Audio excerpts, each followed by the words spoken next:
Alright, part 2 of renovating the new shop.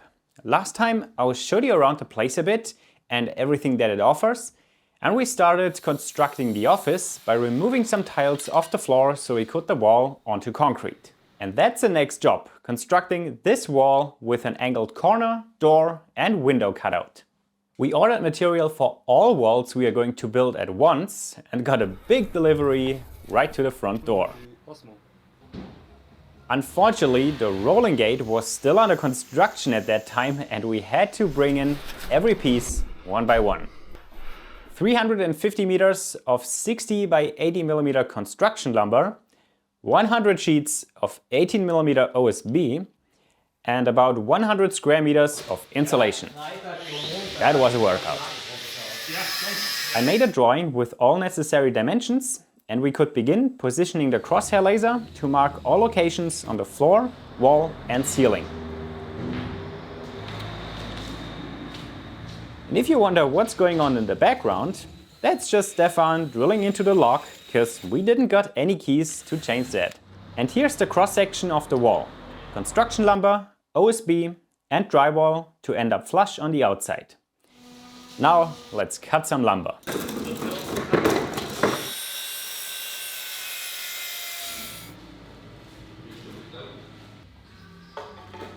And here I already screwed up the length. At least the piece just still fits and nobody will ever see it.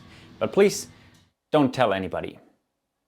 On the long part I already marked the location of the door and partially cut through it. That will make sense later. For bolting the pieces to the floor, we pre-drilled the holes and put on some sealing tape.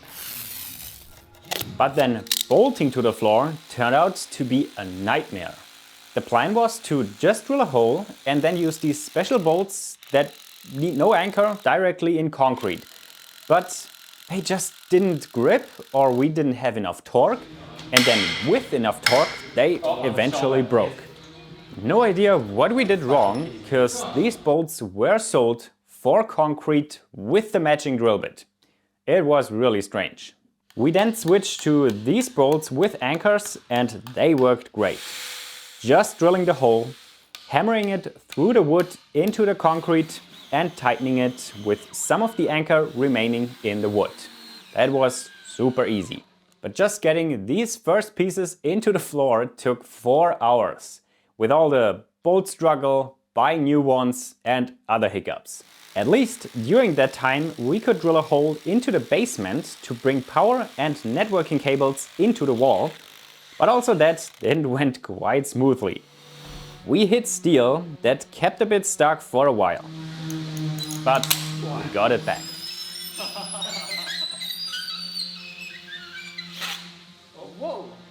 Mounting to the ceiling then was much simpler, except there was a lighting panel in the way that needed to go as well. The wall-mounted studs were also simpler, using the same bolts and anchors as for the bottom. Then we could mark and measure all wall studs and cut them to length.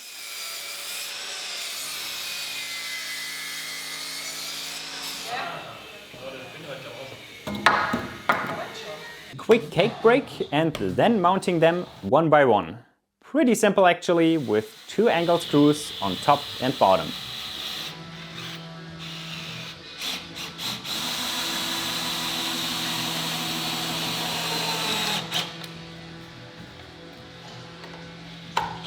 From there, it was just a lot of repetitive work while making sure the cutouts for the window and door were sized correctly. With that done, it was just a matter of adding the remaining short studs in between, and it's pretty cool how every piece adds a little bit of detail, making the wall look more and more finished.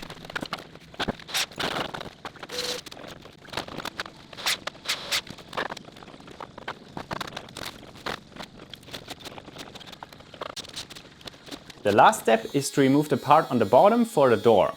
With the cuts from before, there's no risk of cutting into the concrete and saving the blade. This also ensured that the bottom pieces line up perfectly, because mounting a long straight piece to concrete and then removing a section, everything will still be aligned perfectly. But first mounting one piece and then trying to align the second one perfectly to the rest is very hard when mounting to concrete.